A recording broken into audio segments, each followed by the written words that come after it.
आज मी आल्यापासनं धाराशिव लोकसभा मतदारसंघातील माझ्या जीवाभावाच्या सगळ्या लोकांना विनंती केली होती की आज आपण ह्या ठिकाणी उपस्थित राहावं। माझ्या आव्हानाला प्रतिसाद देत माझ्या लोकसभा कार्यक्षेत्रातील सगळी जीवाभावाची माणसं आज या ठिकाणी उपस्थित होती। जवळपास 4:15 पासनं आता 8 वाजत आलेत। सगळ्यांशी चर्चा आम्ही त्या ठिकाणी केली, सगळ्यांचं मत त्या ठिकाणी जाणून घेतलं आणि ही सगळी मतं जाणून घेतल्याच्या नंतर सगळ्या कार्यकर्त्यांच्या सगळ्या जीवभाव माणसांच्या ज्या सूचना आहेत त्या पद्धतीनं मला थोडी पार्श्वभूमी सांगायची की नुकत्याच झालेल्या स्थानिक स्वराज्य संस्थेच्या निवडणुकीमध्ये सगळे कार्यकर्ते त्या ठिकाणी लढत असताना सुद्धा जर धाराशिव लोकसभा मतदारसंघाचा आपण विचार केला तर एकाही पंचायत समितीमध्ये नगरपालिकेमध्ये त्या ठिकाणी आम्हाला यश मिळू शकलं नाही। अनेक सामान्य कार्यकर्ते अतिशय चांगल्या पद्धतीने काम करणारे कार्यकर्ते सुद्धा ह्या निवडणुकीत अतिशय वाईट पद्धतीने त्या ठिकाणी पराभूत झाले। मी असेन आमचे सगळे सहकारी असतील, आम्ही 24 तास मधला 24 तास वेळ सामान्य माणसासाठी सामान्य लोकांसाठी त्याच्या समस्येसाठी द्यायचं काम आम्ही प्रामाणिकपणे केलंय आणि याचे साक्षीदार सगळे सर्वसामान्य माणसं आहेत। आपल्या सगळ्याच्या माहितीसाठी आमचा कार्यकर्ता आम्ही कधी कामात कमी पडलोच नाहीत, लोकांच्या समस्या सोडवण्यातही आम्ही कधी कमी पडलो नाहीत।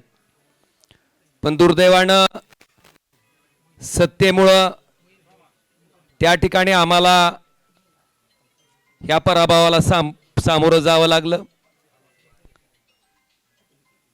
मला आपल्याला अतिशय प्रामाणिकपणे सांगायचं की सामान्य माणसाच्या कामासाठी खरं तर इथं आम्ही लोकप्रतिनिधी म्हणून बसलेलो आहेत। सामान्य माणसाच्या अक्षरशः ट्रान्सफॉर्मरला सुद्धा त्या ठिकाणी अडचणी येत होत्या।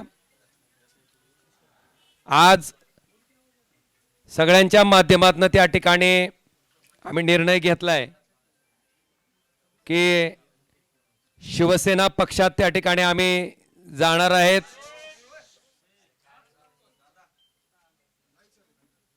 श्री एकनाथ शिंदे साहेबांच्या नेतृत्वाखाली आम्ही त्या ठिकाणी काम करणार आहेत। याच्या पाठीमागची पार्श्वभूमी अशी आहे की आपण बघितलं असेल ज्या कारणामुळे त्या ठिकाणी मी माझं सार्वजनिक जीवन सुरू केलं की ह्या वाईट वृत्तीची लोक कुठल्याही परिस्थितीत त्या ठिकाणी राजकारणाच्या पटलावर राहिली नाहीत पाहिजेत। ती भूमिका आजपर्यंत मी त्या ठिकाणी चोखपणे निभावत आलो। कायदेशीर बाबीवर सुद्धा आम्ही त्याच पद्धतीनं पूर्ण आमच्या कुटुंबानं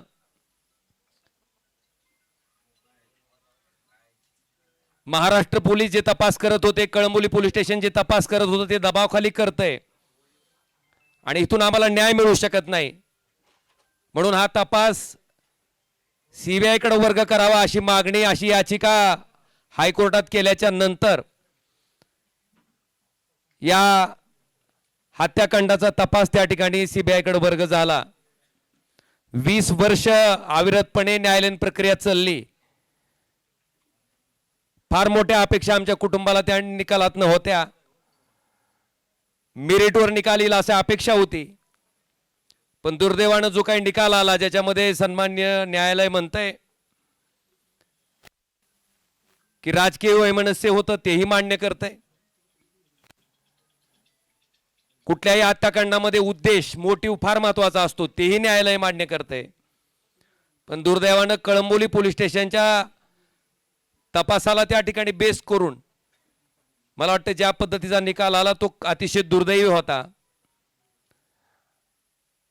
आणि अशा पद्धतीनं या निकालाचं दुःख, कारण ज्या दिवशी राजेसाहेब गेले त्या दिवशीचं जे दुःख होतं तशाच पद्धतीचं दुःख आमच्या पूर्ण कुटुंबाला काल सहन करावं लागलं. मला वाटतं ह्याच्यामध्ये एक माणूस त्या ठिकाणी सक्षमपणे आमच्या पाठीशी उभा होता आणि त्यांनाही ते पटलेलं नव्हतं. काल ज्या पद्धतीनं निकाल आला त्याच्या बाबतीत सीएम साहेब, देवेंद्रजी फडणवीस, श्री एकनाथ शिंदे साहेब यांच्याशी माझं बोलणं झालं. त्यांनी अमित शहा साहेबांबरोबरही माझं बोलणं करून दिलं. आम्ही त्यांना इतकीच विनंती केली की साहेब आम्हाला कुणाचा फेवर नको आहे, पण आम्ही जे संघर्ष मागच्या 20 वर्षापासून करतोय, फक्त न्याय मागतोय, तो न्याय आम्हाला मिळवून द्यावा ही आम्ही कळकळीची विनंती त्या ठिकाणी केली. आणि आदरणीय एकनाथ शिंदे साहेबांनी स्वतः समोर येऊन स्टेटमेंट दिलं आणि सीबीआय त्या ठिकाणी माननीय हायकोर्टात या प्रकरणाबाबतीत अपील दाखल करणार आहे. अपेक्षा इतकीच आहे की केसच्या मेरिटवर त्या ठिकाणी जो न्याय त्या ठिकाणी डावलला गेलाय तो आम्हाला न्याय मिळावा. आणि म्हणून ह्या सगळ्या बाबीचा विचार केल्याच्या नंतर आपण जर आमची इथली राजकीय परिस्थिती बघितली असेल, बऱ्याच मंडळींना वाटतंय की आता तुमचा एक पक्ष त्यांचा एक पक्ष. मी अतिशय प्रामाणिकपणे सांगतो की कुठलाही पक्ष असला तर अशा वृत्तीला राजकारणातनं थांबवण्यासाठी जे काय करावं लागणार आहे त्याच्यासाठी ओमराजे कधीच थांबणार नाही ना मला कोणी रोखू शकते. आज ज्या सत्तेची ताकद घेऊन त्या ठिकाणी आमच्यासारख्या सर्वसामान्य कार्यकर्त्यावर जो अन्याय होतोय, आज गावागावातल्या माणसाला त्या ठिकाणी थांबवलं जातंय. अनेक लोकोपयोगी कामं आहेत.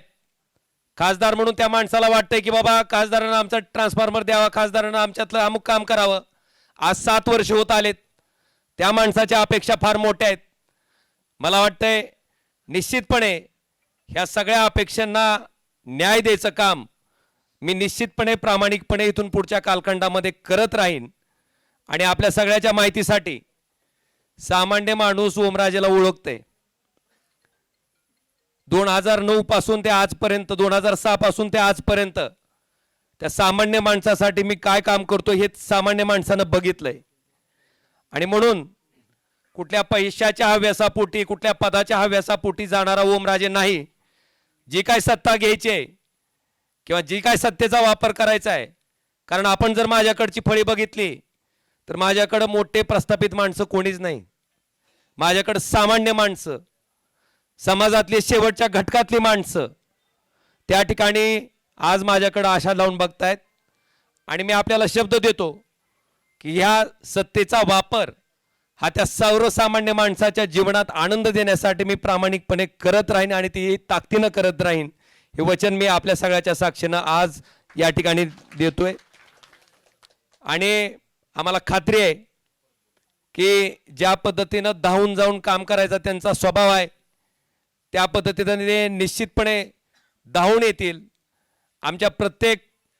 कारण आमचं काय वैयक्तिक कुठलंच काम नाहीये, माझं कुठलंच काय असंही नाही किंवा काहीतरी वेगळा व्यवसाय माझा चालू आहे आणि त्या व्यवसायाला संरक्षण घेण्यासाठी मला जायचं आहे ना.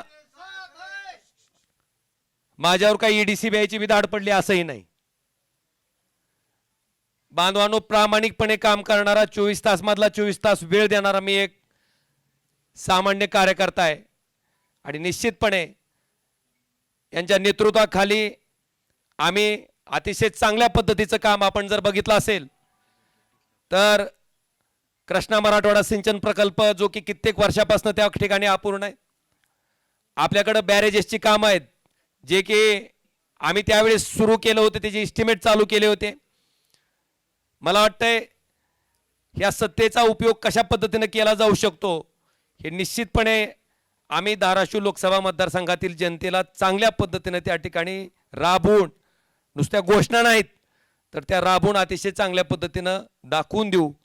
हेही वचन मी आजच्या या पत्रकार परिषदेच्या निमित्तानं देतो.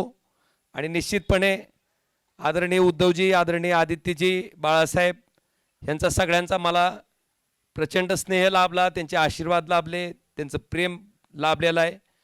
मला वाटते माझ्या मनात, माझ्या तोंडात कधीही कुणाबद्दलही वाईट शब्द कधी आलेला नाही, येणारही नाही.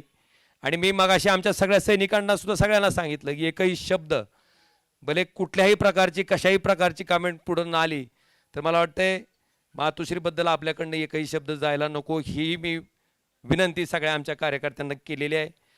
मी त्यांचंही मनापासून आभार व्यक्त करतो. आणि निश्चितपणे माझा पुढचा जो राजकीय प्रवास आहे, हा राजकीय प्रवास सर्वसामान्य माणसाच्या जीवनात आनंदाचे क्षण आणण्यासाठी, त्याला सुखाचे क्षण देण्यासाठी मी कायमस्वरूपी अविरतपणे जसा आधी काम करत आलोय त्याच पद्धतीनं अविरतपणे त्यांच्यासाठी काम करत राहीन, हेही वचन देतो.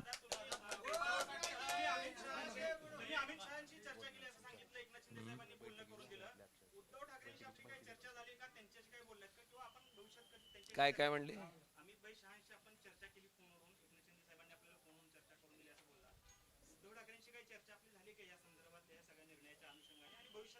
कुठल्या कशाबद्दल म्हणताय?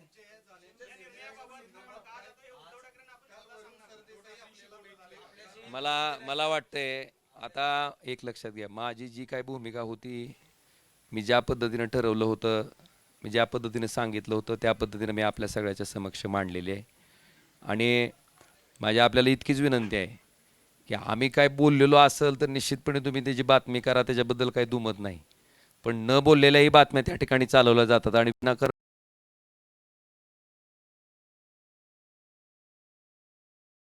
आज मला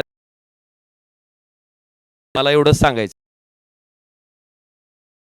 त्यापेक्षा मी जो हा निर्णय घेतलाय, ह्या निर्णयाचं समर्थन माझ्या कामातनं, माझ्या कष्टातनं त्या ठिकाणी लोकांना दाखवून देईन, एवढं मात्र मी तुम्हाला आवर्जून सांगतो.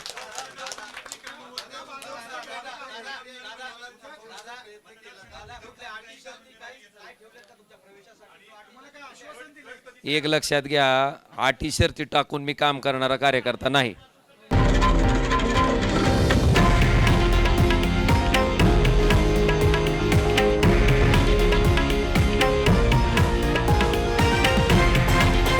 हे आहे देशातील नंबर 1 न्यूज नेटवर्क आणि आपण पाहत आहात TV9 मराठी, एकमेव.